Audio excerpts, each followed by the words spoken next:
up, dog? How you living? I'm chilling. You vibing? Yes, sir. Always. Would like to hear, man. Honestly, basically, man, that's what I really need. I need who you are,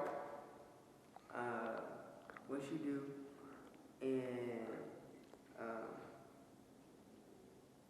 where you live.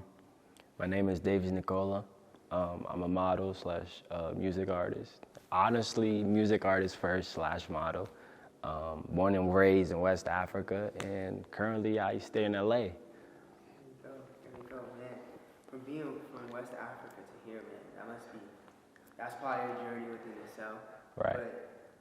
And that could be a whole podcast. But basically what I want to know is like, how hard was it for you to transition from being to Africa to now being like a published model, to being in music videos, to thousands of people knowing who you are?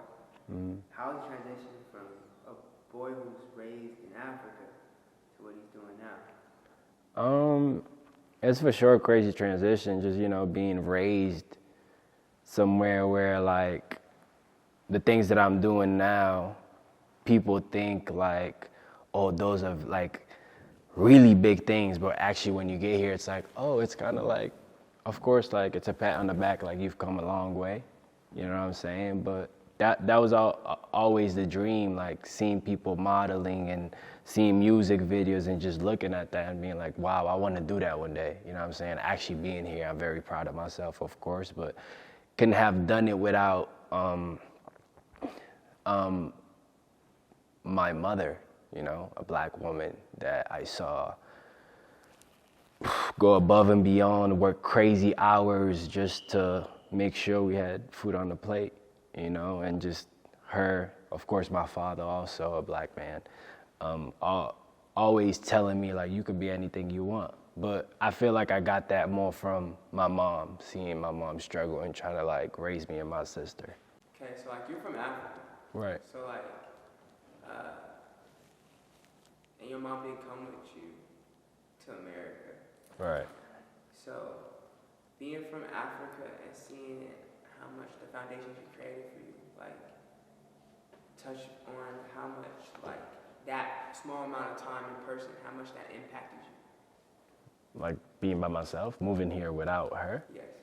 Yeah. So, having to move away from my mom at such a young age and leaving her behind in Africa, it was pretty hard because I moved into a house where I automatically had a stepmom, my stepmom did everything she could to make me feel comfortable, but at the same time, you could never feel comfortable with somebody that you really kind of don't know, especially being raised with, from such a young age to 10, being in a household with my mom and my sister, and then just moving into a house where I kind of don't know these people was really hard. But I think I kind of just ignored that feeling because I was a kid, so I was like, I'm moving to a different country, it's gonna be hard, but I'm gonna just try to fit in as best as I can. But it was really hard thinking about it, like when you grow up and seeing that your teen years wasn't with your actual mom, that it has an effect on you for sure, definitely. And then growing up with a stepsister, like, with that feeling of like, okay, now she's a part of my family, look at her as my family now, like your sister. Like, how important it is, like, with what you're with, like how important is it for you to be a role model so she can date someone like that treats her well, you know what I mean? Like, how important it is for her, like, as you're raising her, helping her, like, you're the older brother. Right. So, like, how has that been challenging, or how have you shaped your sister, into, like, the woman that she is today? Because obviously you want her to deserve better, so. Right, of course. So, being raised with a little stepsister,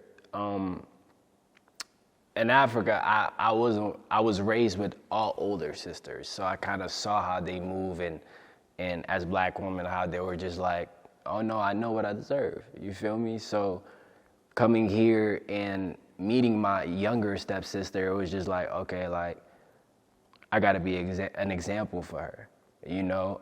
I had stepbrothers also, but they were just, you know, they were all players, you know? They like having a lot of women, but I think for my little sister, her watching me as a little girl, she always knew that like, oh nah, like he's with treating women right. You know what I'm saying? Like, so that's what I deserve. I don't deserve a guy that just wants to go around and do parties and have all this fun, because I just was never that. So I think that's why we were so close, because I think my little sister knows me the best. She knows what kind of guy she deserves because of how I wasn't really just, I want a bunch of women. I was never like that, so. And then what I think that's important is, when you're an artist, you're known, like I said, by thousands, millions, honestly, and you're on a high platform. Right. When you're wearing a piece like that, like black women deserve, you're good. Get up out of here. It's just wood. Okay. When you're wearing that piece and you're stepping outside with that hoodie on. Right. What does that hoodie mean to you? Black women deserve better. When I rock this, I'm really thinking about my mom, my sisters, you know, how hard they had it growing up, especially growing up in Africa. It's a little harder, but you know, just seeing my mom go above and beyond, and not saying that my dad didn't, because he for sure did his part, and I'm very blessed for that, but being raised in a home where my dad wasn't in the home and seeing my mom do everything, like go to work at 8 p.m. and come back at like 6 a.m. in the morning, bartending, just to make sure the bills were paid, make sure she had food on the table for me and my sister. That kind of it kind of made me grow up way before, like at a young age, I just was very aware of what my mom was doing, because I saw how hard she worked, because she would come home and sometimes she wouldn't even be able to spend time with me because she'd be so tired. So I'd spend time with my sisters, you know what I'm saying? So seeing her work that hard definitely like implemented something in my brain, like, damn, like she go hard for her kids. As a black woman, she gives it all. She gave herself all out just to make sure we was okay. Make sure we was good, perfect for sure, not just okay. Do you think black women deserve better? Of course, I believe that black women deserve better, because I feel like they're downplayed. You feel me? Like, black women are literally the strongest woman out here, bro. Like, even being raised in the hood and seeing black women just raise their sons to be great men. You feel me? And we have a history of that. We have a history of black men not being in the households. I kind of experienced both, because my dad was in America and I was living with my mom, but like the levels that black women go to make sure they sons aren't in the hoods, aren't gangbanging. At the same time, they working their ass off, and it's hard.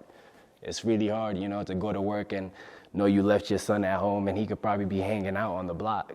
You know what I mean? It's very hard for a black woman to try to balance all that out by herself. You know what I'm saying? So